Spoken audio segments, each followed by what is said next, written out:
ఆర్య అనే ఒక అమ్మాయి ఉండేది. ఆ అమ్మాయి రకరకాల ఆర్ట్స్ అంటే చాలా ఇష్టపడేది చిన్నప్పుడు. కానీ ఒక పెద్ద తుఫాన్ లాంటిదొచ్చి పేరెంట్స్ అందరూ చచ్చిపోతారు పాపం. అదొక్కతే అయిపోతుంది ఆ అమ్మాయి.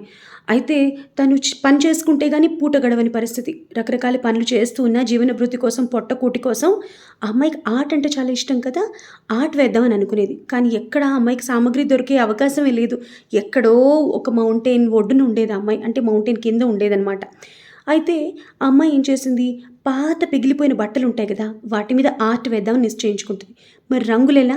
అక్కడ తెగి పడిపోయిన బెర్రీస్ అవన్నీ ఏరుకొచ్చి వాటిని పొడిగా ఎండిపోయిన ఆకుల్లో కలిపి వాటితో ఒక రకమైన రంగు తయారు చేసి, ఆ రంగుల్ని తన చేతినే కుంచగా చేసి చక్కగా రంగులతో పెయింటింగ్ వేస్తూ ఉండేది. అదంతా ఎండబెట్టి ఒక చోట దాచుకునేది. ఎక్కడ తడవకుండా.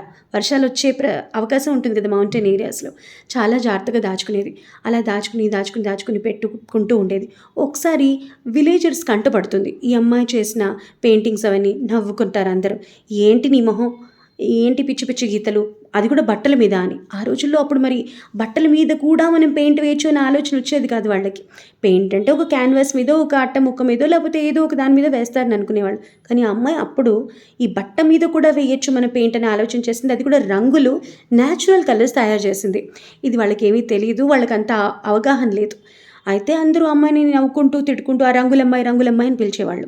కొన్నాళ్ళకి ఏమైందంటే బాగా ఆర్ట్‌లో ప్రవేశం ఉండి, విదేశాలన్నీ తిరిగొచ్చి, ఆర్ట్ ఎక్కడుంటుందో చిన్న చిన్న చోట్లలో కుగ్రామాల ఆర్ట్ ఉంటుంది. వెతుకుదాం, వాటిని నేర్చుకుందాం అని ఆ ఉద్దేశం ఉన్న ఒక అబ్బాయి, మార్కస్ అనే ఒక అబ్బాయి వెతుకుతూ వస్తాడు. ఆ ప్రదేశంలో ఏం ఆర్ట్ ఉందా అని.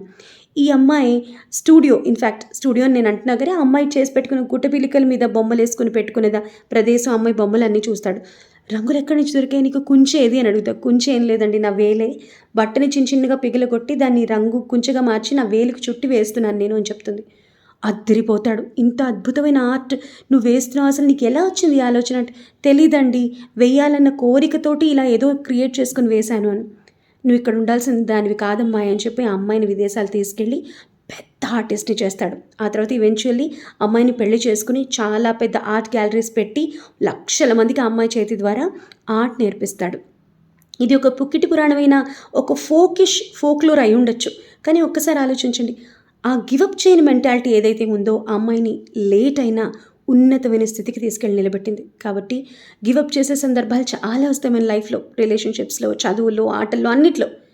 కాస్త లేదు గివ్ అప్ చేయను అని ఒక ఆలోచన వెనకాల పెట్టుకుంటే విజయం మనదే అవుతుంది.